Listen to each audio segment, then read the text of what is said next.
కార్తీక మాసంలో మనం శివాలయాలకి వెళ్తూ ఉంటాం కదా! అలాగే మేము కూడా రామప్ప ఆలయానికెళ్ళాం.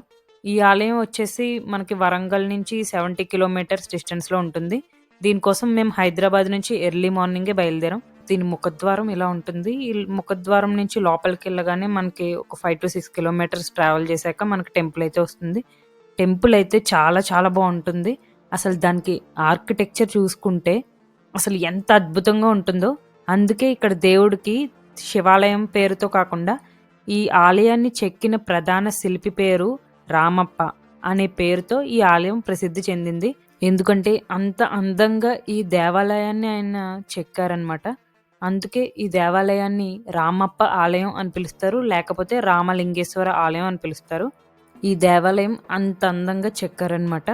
ఎంత బాగున్నాయంటే ప్రతి శిల్పం, ప్రతి స్టోన్ కూడా చాలా అద్భుతంగా అనిపించింది. అక్కడ ఉన్నంతసేపు చాలా పీస్‌ఫుల్‌గా, ఎందుకంటే ఇది సిటీకి చాలా దూరంలో ఏదో అడవుల మధ్యలో ఉన్నట్టు ఉంటుంది. విలేజెస్ మధ్యలో. అక్కడ కొన్ని విలేజెస్ ఉన్నాయి. బట్ లోపలికుంటుంది. ఇక్కడ వీడియో కూడా తీయనివ్వలేదు. బట్ మీకు చూపించాలని చెప్పి నేను ఏదోలాగా వీడియో అయితే తీశాను.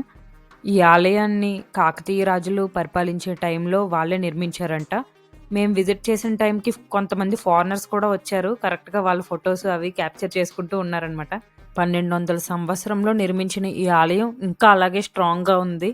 ఇంత పురాతన ఆలయాన్ని దర్శించుకోవడం చాలా హ్యాపీగా అనిపించింది. మీకు కూడా వీలైతే రామప్ప ఆలయాన్ని దర్శించండి. చాలా అద్భుతంగా ఉంది. వీడియోస్ కోసం నా ఛానల్ సబ్స్క్రైబ్ చేసుకోండి. ఒక లైక్ చేయండి.